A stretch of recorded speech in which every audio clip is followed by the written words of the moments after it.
नमस्कार। अभी तक आपने वर्ष 2023 का मेष, वृष, मिथुन, कर्क और सिंह का राशिफल देखा वर्ष भर का। अब बात करेंगे कन्या राशि की।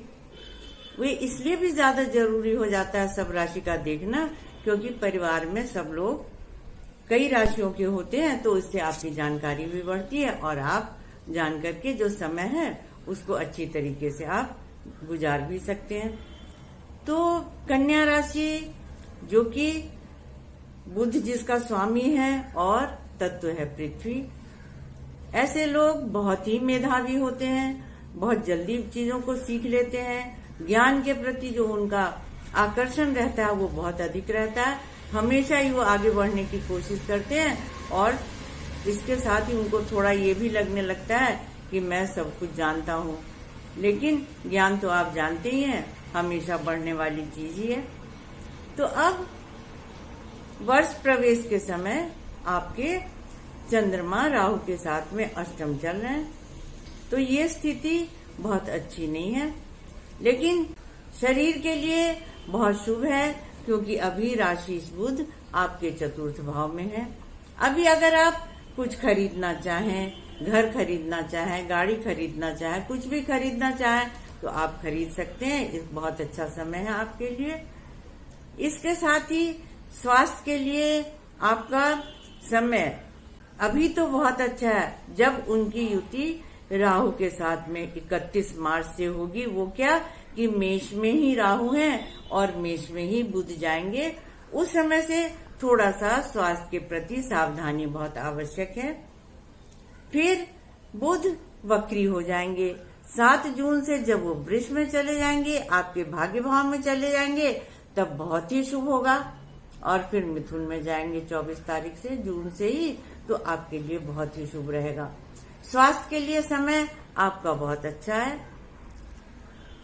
शिक्षा के लिए भी बहुत अच्छा समय है, क्योंकि गुरु बृहस्पति भगवान आपके मीन में ही स्थित हैं, जो कि सप्तम भाव में स्थित हैं। गुरु अगर बलवान होते हैं तो शिक्षा का बहुत अच्छा समय रहता है। साथ ही पंचमेश शनि भी वर्ष के प्रारंभ में आपके पंचम ही चल रहे हैं, तो वो आपके लिए बहुत ही शुभ है। कहीं अगर आप बाहर जाने का सोच रहे हैं तो शिक्षा के लिए तो वो भी बहुत अच्छा है।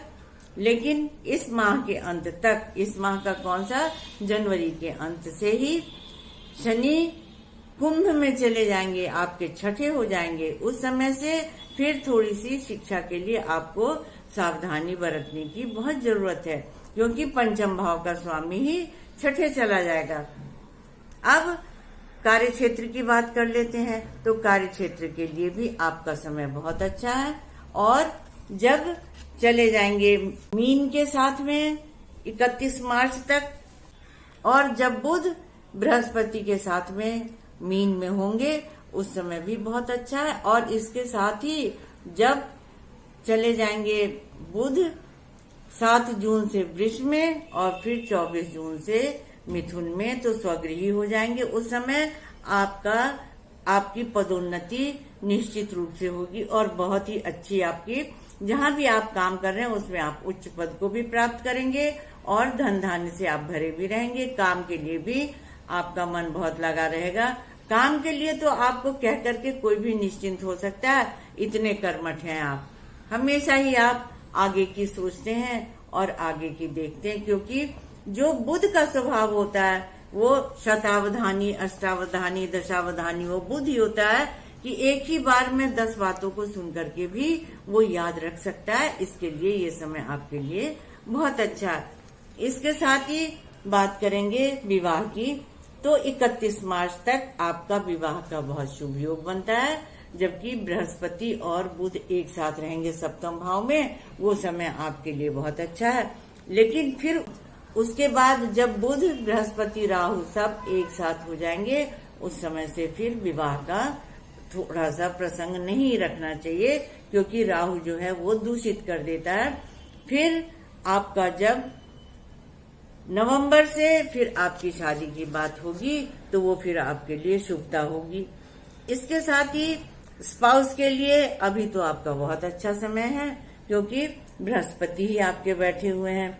सप्तम भाव में, लेकिन जब वो 21 अप्रैल से राहु के साथ चले जाएंगे अष्टम, उस समय पर आपको स्पाउस के स्वास्थ्य के लिए थोड़ा ध्यान देना जरूरी है, क्योंकि बृहस्पति आपके सप्तम भाव के कारक हैं, आपके सुख के कारक हैं, और उनकी राहु से युति ये बहुत अच्छी शुभ बात नहीं होगी। इसलिए आपको जरूर से जरूर डॉक्टर को कंसल्ट करके और देख लेना चाहिए जो क्या कोई बीमारी तो नहीं हुई, कुछ हुआ तो नहीं, इसके लिए आपको थोड़ी सावधानी एकदम उचित है।